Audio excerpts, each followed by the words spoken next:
Hi dear student, तो कैसे हैं आप लोग। आशा करते हैं ठीक ही होंगे। तो ये अप्लाइड फिजिक्स सेकेंड का ये चौथा लेक्चर है। 3 लेक्चर इसके बेस पे काफ़ी अच्छे हो चुके हैं और आप लोग को काफ़ी अच्छा से समझ में आया होगा। तो आज का जो लेक्चर है हम लोग का वो चौथा लेक्चर है और 3 लेक्चर इसके बेस पे हो चुके हैं। तो इस लेक्चर को जो बच्चे पहली बार देख रहे हैं वो चैनल को सब्सक्राइब ज़रूर कर लें और बेल आइकन को दबा लें, ताकि मैं कोई भी वीडियो अपलोड करूं तो उसका नोटिफिकेशन आप लोग तक जल्द से जल्द पहुंच जाया करे, जिसकी वजह से आप लोग का कोई नुकसान ना हो पाए। और वीडियो को लाइक कर दें और कमेंट में जाके अपनी राय ज़रूर बताएं कि हमको ये लेक्चर समझ में आया कि नहीं समझ में आया, कि कौन सी टॉपिक समझ में आई, कौन सी टॉपिक नहीं समझ में आई।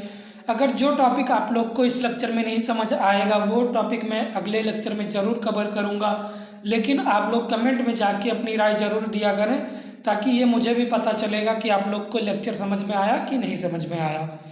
तो देखिए, इसके बिहेव पे, पहले चैप्टर के बिहेव पे 3 लेक्चर तो फिलहाल हो ही चुके हैं, चौथा लेक्चर है और 2 लेक्चर और करवा के पहला चैप्टर हम लोग अपना समाप्त कर देंगे। हो सकता है जहाँ तक अगर पहला चैप्टर अगर नहीं समाप्त होता है तो और लेक्चर बढ़ाया जाएगा, लेकिन फ़िलहाल यहाँ तक आशा है कि 2 लेक्चर में हम लोग पहले चैप्टर को और कवर कर लेंगे। तो आओ हम लोग ज़्यादा ना बात करते हुए अपने टॉपिक पे आते हैं। और हाँ, फ़िलहाल एक बात मैं और आप लोग को बता दे रहा हूँ, अगर जो बच्चे कापी पेन लेकर नहीं बैठे हैं वो बच्चे कापी और पेन लेकर बैठें, ताकि उनको लेक्चर समझने में कोई दिक्कत ना हो और अपना वो नोट भी कर सकें, ताकि वो अपना आगे पीछे करके अपना वो रिवीजन भी करते रहेंगे। तो आओ हम लोग ज़्यादा बात ना करते हुए अपने टॉपिक पे आते हैं। जो आज हम लोग का टॉपिक है वो क्या है? जो आज हम लोग का टॉपिक है वो है सरल आवर्त गत करते हुए किसी कण के लिए त्वरण का सूत्र प्राप्त कीजिए। सरल आवर्त गत करते हुए किसी कण के लिए त्वरण का सूत्र प्राप्त कीजिए। जो त्वरण है उसका हम लोग सूत्र प्राप्त करेंगे डेरिवेशन करके। फिलहाल इससे आगे वाले लेक्चर में भी हम लोग ने एक सूत्र प्राप्त किया था, वो भी आप लोग के बोर्ड एग्जाम में बहुत इंपॉर्टेंट है और हमेशा पूछा जाता है और आएगा तो 5 नंबर से कम नहीं आएगा। तो इसलिए आप लोग काफ़ी ध्यान लगा कर पढ़ें और काफ़ी ध्यान लगा के समझें। जो टॉपिक जहाँ पे आप लोग को समझ में ना आए वो टॉपिक कमेंट में अवश्य करके आप लोग बताएं, मैं दूसरे लेक्चर में वो टॉपिक ज़रूर से ज़रूर कवर करूँगा। तो आओ हम लोग देखते हैं, सरल आवर्तगत में त्वरण का डेरिवेशन करेंगे और समझते हैं कि सरल आवर्तगत क्या होता है। तो हम लोग आगे बढ़ाते हैं। देखो, सरल आवर्तगत में त्वरण, सरल आवर्तगत में त्वरण। अब हम लोग देखते हैं क्या लिखा है इसमें।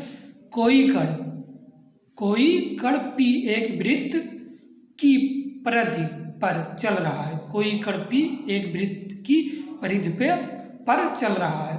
अतः इसकी गति में एक अभिकेंद्र त्वरण b² है। तो जो इसका अभिकेंद्र त्वरण है वो है b² है।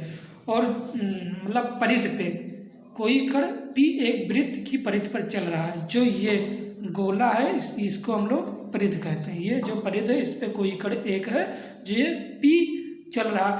हम लोग देखो फिलहाल इस चित्र में हम लोग इसको P माने हैं। आप लोग अपने अनुसार P मानिए, X मानिए, Y मानिए, R मानिए, कुछ भी मान सकते हैं अपने अनुसार। तो अब हम लोग आगे बढ़ते हैं। जिसकी दिशा वृत्त के केंद्र की ओर है। इस त्वरण को 2 घटकों में वियोजित किया जा सकता है। जो त्वरण है इसको हम लोग 2 घटकों में वियोजित कर सकते हैं। जैसे ये b² ये एक त्वरण है, इसको हम लोग 2 घटकों में वियोजित कर सकते हैं अपने अनुसार। तो देखो फिलहाल जब हम लोग ने इसको 2 घटकों में वियोजित किया तो जो यहाँ पे कोण बन रहा है, यहाँ पे वो भी थीटा बन रहा है और जो यहाँ पे कोण बन रहा है वो भी थीटा बन रहा है। तो अब हम लोग आगे बढ़ते हैं, थोड़ा और आगे बढ़ते हैं हम लोग। देखो यहाँ पे b² का pn के समांतर घटक, b² का pn के समांतर घटक। जो b² है pn के समांतर घटक। तो जो pn है, p और n पी और एन के समांतर कौन सी रेखा है? पी एन के समांतर जो रेखा है वो है ये है, ये रेखा है जो है पी एन के समांतर। और पी एन के समांतर जो रेखा है उसका घटक क्या बनेगा? बी स्क्वायर अपान ये into cos theta, B square upon ये इंटू कास थीटा। अब हम लोग देखते हैं यहाँ पे क्या लिखा है। बी स्क्वायर ये का पी एन के समांतर घटक, पी एन के समांतर घटक equal to B square upon ये इंटू कास थीटा। मैंने फिलहाल यही चित्र के अनुसार आप लोग को बताया। जो पी एन के समांतर ये वाली रेखा का घटक जो बनेगा वो बनेगा बी स्क्वायर अपान ये इंटू कास थीटा। तो आप लोग को काफ़ी अच्छे से समझ में आ रहा होगा कि जो ये है बी स्क्वायर अपान ये का पी एन के समांतर घटक जो है equal to B square upon ये इंटू कास थीटा। अब हम लोग देखते हैं लंबवत। बी स्क्वायर ये का पी एन के लंबवत घटक, बी स्क्वायर ये का पी एन के लंबवत घटक। जो पी एन के लंबवत घटक है वो देखते हैं हम लोग क्या है। पी एन के, पी और एन के लंबवत, जो पी एन के लंबवत है वो है कौन सी रेखा? ये वाली रेखा, ये वाली रेखा जो है यह है पी और एन के लंबवत। तो जो पी और एन के लंबवत है इसका घटक क्या बनता है? बी स्क्वायर अपान ये into sine theta, B square upon ये इंटू साइन थीटा। आओ हम लोग देखते हैं इसमें क्या लिखा है। बी स्क्वायर अपान ये का पी एन के लंबवत घटक, लंबवत घटक जो है लंबवत घटक equal to B square upon ये into sine theta. B square upon ये इंटू साइन थीटा। फिलहाल यही चीज़ यहाँ पर भी लिखा है, तो आप लोग को काफ़ी अच्छे से समझ में आ रहा होगा। तो अब हम लोग आगे बढ़ते हैं। घटक बी स्क्वायर अपान ये, घटक बी स्क्वायर अपान ये इंटू साइन थीटा। पाद यन की गत की दिशा वो ये के समांतर है, पाद यन की गत की दिशा वो ये के समांतर है, वो और ये के समांतर है। परंतु इसकी दिशा यन की गत की विपरीत, परंतु जो इसकी दिशा है वो यन के गत की विपरीत है। अगर यन पॉजिटिव है तो निगेटिव हो जाएगा। तो हम लोग आगे देखते हैं क्या लिखा। अर्थात साम्य स्थित वो की ओर को, अर्थात साम्य स्थित वो की ओर को। तो जो फिलहाल साम्य स्थित के बारे में मैंने अगले लेक्चर में आप लोग को काफ़ी अच्छे से बताया था कि जो साम्य स्थित होता है वो क्या होता है। अगर जो साम्य स्थित के बारे में नहीं जानते हैं वो अगला लेक्चर देखें, उनको साम्य स्थित के बारे में बहुत अच्छे तरीके से पता हो जाएगा। इसलिए मैं कहता हूँ कोई भी लेक्चर आप लोग मिस ना करें, क्योंकि कोई भी लेक्चर होता है तो वो अपने अगले लेक्चर से जुड़ा हुआ होता है। तो इसलिए आप जो भी लेक्चर देखें पूरा देखें। जब तक आप लोग पूरा लेक्चर नहीं देखेंगे तब तक आप लोग को कुछ भी समझ में आने वाला नहीं है। जैसे फिलहाल ये शाम आ गया तो मैंने अगले लेक्चर में बहुत अच्छे तरीके से आप लोग को साम्य और साम्य अवस्था के बारे में बहुत अच्छे तरीके से आप लोग को मैंने बताया था कि जो साम्य होता है वो क्या होता है। तो अब हम लोग अपना पेज बदलते हैं। तो हम लोगों ने अपना पेज बदल लिया। अब देखते हैं अगले पेज में क्या लिखा है। अतः यह यन के त्वरण के बराबर है, जो त्वरण यन है उसके बराबर है। इस प्रकार यन का त्वरण, इस प्रकार जो यन का त्वरण है वो है alpha equal to minus B square upon ये इंटू साइन थीटा। मैंने आगे ही बताया जो मतलब यन की दिशा वो विपरीत है, तो विपरीत माने या तो अगर पॉजिटिव होगा तो निगेटिव हो जाएगा, निगेटिव है तो पॉजिटिव हो जाएगा। विपरीत का मतलब यही होता है। तो वहाँ पॉजिटिव था तो इसलिए ये निगेटिव होगा, माइनस बी स्क्वायर अपान ये इंटू साइन थीटा। अब देखते हैं जो ये ऋण चिन्ह है ये क्या दर्शाता है। ऋण चिन्ह जो ये ऋणात्मक चिन्ह है यह दर्शाता है कि यन का त्वरण इसकी गति के विपरीत दिशा में, जो यन का त्वरण है इसकी गति की विपरीत दिशा में है। अब देखते हैं चित्रानुसार, हम लोग आगे बढ़ते हैं, देखते हैं चित्रानुसार साइन थीटा अपान वो N upon O P, sine theta equal to O N upon O P equal to Y upon A. Sine theta equal to O N upon O P equal to Y upon A, चाहे वो यन मतलब Y होगा, वो P equal to ये होगा। अब देखते हैं जहाँ Y into equal to O यन इस क्षण यन का विस्थापन है तथा अल्फा वृत्त की त्रिज्या है। जो y इक्वल टू वो यन इस क्षण यन का विस्थापन है तथा अल्फा वृत्त की त्रिज्या है, जो अल्फा है वो वृत्त की त्रिज्या है और जो वो यन इस छड़ का यन का विस्थापन है। उसके बाद हम लोग आगे देखते हैं क्या लिखा है। चूंकि alpha equal to minus B square upon ये square, alpha equal to minus B square upon ये square into Y, B square upon ये square into Y, B equal to ये into omega, B equal to ये into omega, इसको हम लोग omega कहते हैं। मैंने यहाँ हिंदी में भी लिख दिया ताकि आप लोग को कोई दिक्कत ना पड़े, ये इंटू ओमेगा। अब आगे देखते हैं। Alpha equal to minus omega square into Y, omega square into Y, इसको हम लोग समीकरण 1 मान लेते हैं, इसको हम लोग समीकरण 1 मान लेते हैं। अब देखते हैं आगे। यह त्वरण एक विस्थापन में संबंध है, जो यह त्वरण है, यह त्वरण जो है एक विस्थापन में संबंध है। चूंकि ओमेगा एक नियतांक है, चूंकि ओमेगा एक नियतांक है, जो ओमेगा है वह एक नियतांक है, अतः alpha proportional minus Y, alpha proportional minus Y, alpha समानुपाती माइनस वाई। इससे पता चलता है कि यन का त्वरण, इससे पता चलता है कि यन का जो त्वरण है वह विस्थापन वाई के अनुक्रमानुपाती है, जो यन का त्वरण विस्थापन वाई के अनुक्रमानुपाती है तथा इसकी दिशा में है। इससे पता चलता है कि यन का जो त्वरण है विस्थापन वाई के अनुक्रमानुपाती है तथा इसकी दिशा में है, इसकी दिशा में। फिलहाल दिखा नहीं होगा, मैं फिर से बता रहा हूँ।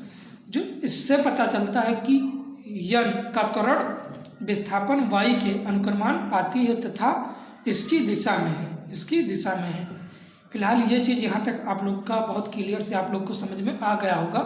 अब हम लोग दोबारा अपने पेज को बदलते हैं और आगे देखते हैं क्या लिखा है। तो हम लोगों ने अपना पेज बदल लिया, अब देखते हैं आगे क्या लिखा है। यन का आवर्तकाल, जो यन का आवर्तकाल है वो है T equal to 2 pi upon omega, जो यन का आवर्तकाल है वो है T equal to 2 pi upon omega. अब देखते हैं omega square equal to alpha upon Y, omega square equal to alpha upon Y. Alpha upon Y क्या है? अल्फा जो है वो हम लोग का त्वरण है, अल्फा जो है वो त्वरण है, वाई जो है वो हम लोग का विस्थापन है। तो हो जाएगा त्वरण अपान विस्थापन। अब जो हम लोग का ये सूत्र प्रूव्ड हो रहा है वो हो रहा है T equal to 2 pi under root विस्थापन अपान त्वरण। जो हम लोग का मेन सूत्र निकल के आता है वो है T equal to 2 pi under root विस्थापन अपान त्वरण। तो ये चीज़ आप लोग को काफ़ी अच्छे से समझ में आया होगा। अगर जहाँ पे आप लोग को कोई चीज़ नहीं समझ में आ रही है वहाँ वीडियो को पॉज करके आप लोग उस चीज़ को दोबारा देखें, ताकि आप लोग को काफ़ी अच्छे से समझ में आए। और अगर कोई चीज़ फिर भी समझ में नहीं आ रही है तो आप लोग वीडियो के कमेंट बॉक्स में जाके कमेंट जरूर करें। अब हम लोग आगे देखते हैं क्या लिखा है। इस सूत्र से, जो ये सूत्र निकल के आया है ये हम लोग का, इस सूत्र से सरल आवर्त गति का आवर्तकाल ज्ञात कर सकते हैं। तो जो हम लोग का इस सूत्र निकल के आया है इससे हम लोग इस सूत्र से सरल आवर्त गति का आवर्तकाल ज्ञात कर सकते हैं। तो फिलहाल जो ये हम लोग का सूत्र है काफ़ी बढ़िया है और इसका डेरिवेशन भी काफ़ी शानदार हुआ है। तो इस डेरिवेशन को आप लोग अपने नोट्स बुक में ज़रूर नोट्स कर लें, ताकि ये आप लोग के एग्ज़ाम में कम से कम 5 नंबर का तो पूछा ही जाएगा, तो जिसकी वजह से आप लोग का 5 नंबर ना छूटे और आप लोग जब एग्ज़ाम में बैठे तो आप लोग को ये वीडियो ज़रूर याद में आए कि मैंने वो वीडियो ज़रूर देखा था जिसकी वजह से आज हम लोग का 5 नंबर नहीं छूटा। और मैं फिर एक बात कहना चाहता हूँ, जो बच्चे इस चैनल पे अभी नए जुड़ रहे हैं वो चैनल को सब्सक्राइब करें और बेल आइकन को ज़रूर प्रेस कर लें, ताकि मैं कोई भी वीडियो अपलोड करूं तो उसका नोटिफिकेशन आप लोग तक जल्द से जल्द पहुंच जाए, ताकि आप लोग का कोई भी वीडियो मिस ना हो। क्योंकि कोई भी वीडियो मिस करने का यह है कि आपका जो आगे का लेक्चर होगा वो थोड़ा सा भी समझ में नहीं आएगा। क्योंकि कोई भी लेक्चर होता है तो वो अपने आगे के लेक्चर से थोड़ा बहुत मतलब मिलता रहता है, जिसकी वजह से आप लोग को समझने में दिक्कत नहीं होगी। तो अब हम लोग दूसरे क्वेश्चन का जो है उसके बारे में हम लोग देखेंगे। क्योंकि मैं आप लोग को इम्पॉर्टेंट क्वेश्चन ही कराऊंगा, क्योंकि फ़िलहाल ज़्यादा क्वेश्चन कराने से कोई फ़ायदा है नहीं। जो क्वेश्चन इम्पॉर्टेंट है, जो क्वेश्चन हमको इम्पॉर्टेंट लगता है, या फिर जो क्वेश्चन बोर्ड एग्ज़ाम में पूछे जाते हैं, मैं उन्हीं का सल्यूशन कराऊँगा, ताकि आप लोग को ज़्यादा कोई दिक्कत ना पड़े याद करने में। तो अब हम लोग आगे बढ़ते हैं। जो हम लोग का दूसरा क्वेश्चन है वो क्या है हम लोग देखते हैं। तो जो हम लोग का दूसरा क्वेश्चन है वो है क्यू गुणांक को परिभाषित कीजिए। क्यू गुणांक को परिभाषित कीजिए। फिलहाल ये क्वेश्चन भी आप लोग के बोर्ड एग्जाम में काफ़ी पूछा जाता है कि क्यू गुणांक क्या होता है, क्यू गुणांक की परिभाषा दीजिए, क्यू गुणांक किसे कहते हैं। मतलब तमाम प्रकार से बोर्ड वाले अपने जैसा क्वेश्चन बना के आप लोग को देंगे। तो ये भी आप लोग के अगर एग्जाम में आएगा तो 2 से 3 नंबर का जरूर आएगा। तो ये भी आप लोग के लिए बहुत ज़्यादा इंपॉर्टेंट है। तो हम लोग देखते हैं क्यू गुणांक। जो क्यू गुणांक है ये क्या है? Q factor. क्यू फैक्टर किसे कहते हैं? तो क्यू फैक्टर के बारे में हम लोग पढ़ेंगे। परड़ोदित दोलनों में अवमंदन, परड़ोदित दोलनों में अवमंदन बलों के कारण होने वाली ऊर्जा हानि की पूर्ति बाह्य बलों के द्वारा की जाती है। बाह्य बलों के द्वारा की जाती है। क्यू गुणांक, जो क्यू गुणांक है, क्यू गुणांक किसी अवमंदित दोलन प्रणाली की दक्षता की माप है। जो क्यू गुणांक है वो किसी अवमंदित दोलन प्रणाली की दक्षता की माप है। जो क्यू गुणांक है वो किसी अवमंदित दोलन प्रणाली की दक्षता की माप है। अब हम लोग आगे देखते हैं। और जो यह है यह एक विमाहीन राशि है। फिलहाल ये चीज़ आप लोग के ऑब्जेक्टिव टाइप में भी पूछा जा सकता है कि जो ये क्यू गुणांक है ये विमाहीन राशि है कि इसकी कोई विमा होती है।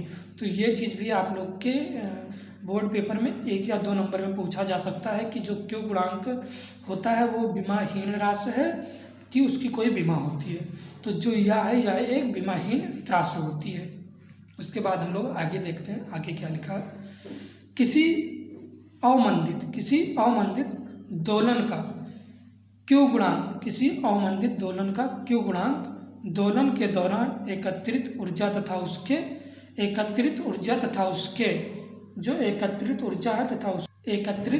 तथा उसके कंपन में क्षय ऊर्जा के अनुपात का 2 पाई गुना होता है। जो क्षय ऊर्जा का होता है, क्षय ऊर्जा के अनुपात का 2 पाई गुना होता है। जो क्षय ऊर्जा के अनुपात का होता है 2 पाई गुना होता है।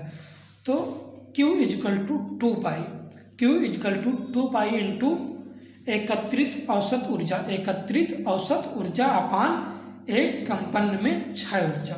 एकत्रित औसत ऊर्जा अपान एक कंपन में क्षय ऊर्जा। तो ये टॉपिक भी आप लोग को काफ़ी अच्छे से समझ में आया होगा। तो आज के लेक्चर में मैंने आप लोग को 2 क्वेश्चन करवाए। दोनों क्वेश्चन अपने आप में काफ़ी इम्पॉर्टेंट है। तो हमें तो जहाँ तक आशा है आप लोग को ये दोनों क्वेश्चन काफ़ी अच्छे से समझ में आए होंगे। तो मैं लेक्चर के लास्ट में यही कहूँगा कि आप लोग वीडियो को शेयर ज़रूर करें ताकि और भी बच्चे जुड़ सकें, उनकी भी हेल्प हो सके।